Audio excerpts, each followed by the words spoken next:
আসসালামু আলাইকুম everyone, welcome back to my channel. আজকে আমি আপনাদেরকে তৈরি করে দেখাবো পাউরুটি আর বেসন দিয়ে একটি মজাদার বিকেলের নাস্তা। এটা খেতে আসলে অনেক মজাদার হয়ে থাকে। আপনারা এটা ট্রাই করলে বুঝতে পারবেন এটা আসলে কতটা খেতে মজার। আশা করি আপনাদের কাছে আমার এই রেসিপিটা ভালো লাগবে। তো চলুন দেখে আসি কি কি লাগছে। প্রথমেই আমি একটা কড়াইয়ের মধ্যে তেল গরম করে নিচ্ছি। তেলটা যখন গরম হয়ে যাবে আমি এর মধ্যে সামান্য কিছুটা লবণ দিয়ে দিব। এতে করে তেলের মধ্যে কিছু ছাড়লে সেটা ছিটিয়ে পড়বে না। আপনারা চাইলে এই ট্রিক্সটা সবসময় ফলো করে দেখতে পারেন, এটা অনেক কাজের। তারপরে আমি এখানে দিয়ে দিলাম হাফ চা চামচ থেকে কিছুটা কম জিরে। এখানে আমি আস্ত জিরেটা ইউজ করেছি। তারপরে সেম এখানেও আমি হাফ চা চামচ থেকে কিছুটা কম সরিষা দিয়ে দিলাম। তারপরে এটাকে আমি কিছুক্ষণ ভেজে নিব। তারপরে এটা যখন একটা সুন্দর একটা ব্রাউন কালার চলে আসবে, তারপরে আমি এখানে দিয়ে দিব 3টা মিডিয়াম সাইজের পেঁয়াজ কুচি। এই পেঁয়াজ কুচিগুলো আমি তেলের মধ্যে দিয়ে দেওয়ার পর তারপরে এগুলোকে আমি কিছুক্ষণ ভালোভাবে ভেজে নিব, যতক্ষণ না পর্যন্ত একটা সুন্দর একটা ব্রাউন কালার আসে। পেঁয়াজগুলো যখন মোটামুটি ভাজা হয়ে যাবে আমি তারপরে এখানে দিয়ে দিব হাফ চা চামচ শুকনো মরিচের গুঁড়ো। তারপরে দিয়ে দিব হাফ চা চামচ হলুদ গুঁড়ো।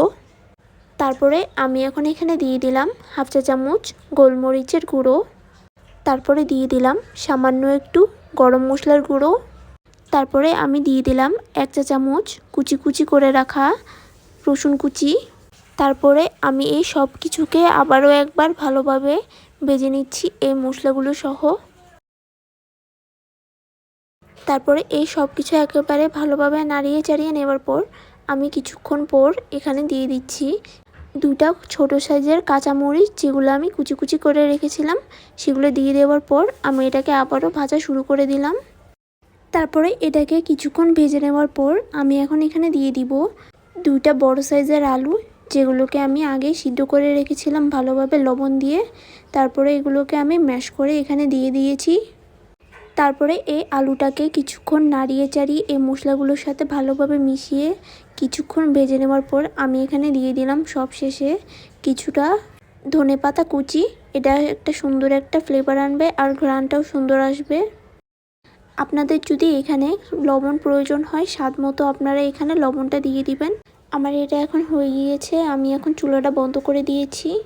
তারপরে আমি এখানে একটা মিক্সিং বোল নিয়ে নিয়েছি। তারপরে আমি এখানে দিয়ে দিব 1 কাপের থেকে কিছুটা কম বেসন।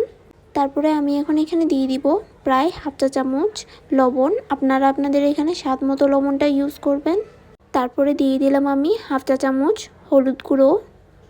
তারপরে এই হলুদ গুঁড়োটা দিয়ে দেওয়ার পর আমি এখানে দিয়ে দিব হাফ চা চামচ থেকে কিছুটা কম শুকনো মরিচের গুঁড়ো। তারপরে দিয়ে দিব সামান্য একটু গোলমরিচের গুঁড়ো।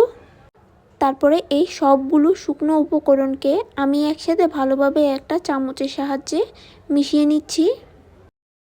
এই সব কিছু একসাথে ভালোভাবে মিশিয়ে নেওয়ার পর আমি এখানে পানি অ্যাড করব।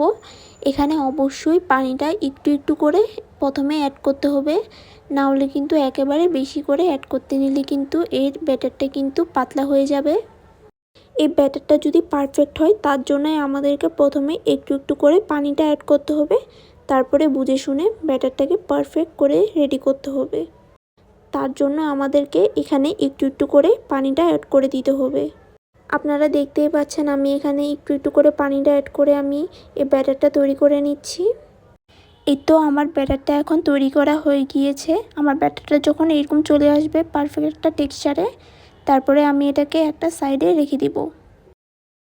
তারপরে আমি এখানে নিয়ে নিয়েছি ব্রেড। আমি ব্রেডের চারপাশের এই অংশগুলোকে কেটে নিচ্ছি।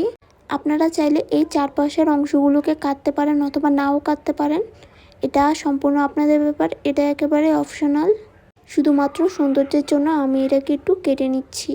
এই চারপাশের অংশগুলোকে কেটে নেওয়ার পর আমি এগুলোকে একটা সাইডে রেখে দিব।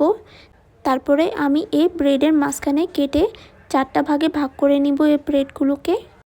এখন আমি এই ব্রেডের সাইডের অংশগুলোকে সরিয়ে নিয়ে এখন আমি এই ব্রেডের মধ্যে দিয়ে দিব আলুর পুর, যেগুলোকে আমি আগেই তৈরি করে রেখেছিলাম।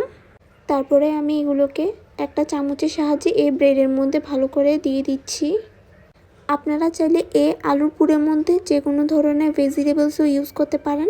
আমি শুধুমাত্র এখানে আলুটাই ইউজ করেছি, বাট আপনারা এখানে যে কোনো ধরনের ভেজিটেবল ইউজ করেই এই ব্রেডটা তৈরি করে ফেলতে পারেন। আমার এই ব্রেডের মধ্যে আলুটা দিয়ে দেওয়ার পর আমি উপরে আরেকটা লেয়ার বসিয়ে দিয়ে তারপরে এটাকে ভালোভাবে চেপে প্রেস করে নিচ্ছি, যাতে করে এটা পরবর্তীতে ভাজার সময় যদি না খুলে যায়। ঠিক এভাবে করে করে আমি বাকি ব্রেডগুলোকেও ভালোভাবে তৈরি করে নিচ্ছি। আমার এখন এই ব্রেডগুলোর মধ্যে আলুর পুরগুলো দেওয়া হয়ে গিয়েছে। এখন আমি এগুলোকে ভালোভাবে বেসনের মধ্যে গড়িয়ে নিব। এই ব্রেডটাকে নিয়ে আমি ভালোভাবে বেসনের মধ্যে গড়িয়ে নিচ্ছি। এই ব্রেডটাকে খুব ভালোভাবে চারপাশে গড়িয়ে নিতে হবে। তারপরে এই ব্রেডটাকে ভালোভাবে বেসনের মধ্যে গড়িয়ে নেওয়ার পর আমি এটাকে ভেজে নিব। আমি প্রথমেই একটা প্যানের মধ্যে তেল গরম করে নিয়েছিলাম, তারপরে আমি এখানে এই ব্রেডটা দিয়ে দিচ্ছি। আমার ব্রেডের অপর পাশটা যখন হয়ে যাবে তখন আমি এই ব্রেডের অপর পাশটা ঠিক তখনই আমি এটাকে উল্টে দিব। ঠিক এভাবে করে এই ব্রেডগুলোকে আমি কিছুক্ষণের জন্য ভেজে নিব, যতক্ষণ না পর্যন্ত একটা সুন্দর একটা ব্রাউন কালার চলে আসে। আর চুলার আঁচটাকে কিন্তু কোনোভাবে বাড়ানো যাবে না, এতে করে ভেতরেরটা কাঁচা রয়ে যাবে। এই তো এটা ভালোভাবে ভাজা হয়ে যাওয়ার পর আমি এটাকে নামিয়ে নিচ্ছি। তারপরে এক এক করে আমি বাকিগুলোকেও ভেজে নিচ্ছি। আশা করি আপনাদের কাছে আমার এই চটজলদি এই নাস্তাটি ভালো লেগেছে। যদি আপনাদের কাছে আমার এই নাস্তাটি ভালো লেগে থাকে তাহলে অবশ্যই আমার এই চ্যানেলটি লাইক, শেয়ার অ্যান্ড সাবস্ক্রাইব করে দিবেন।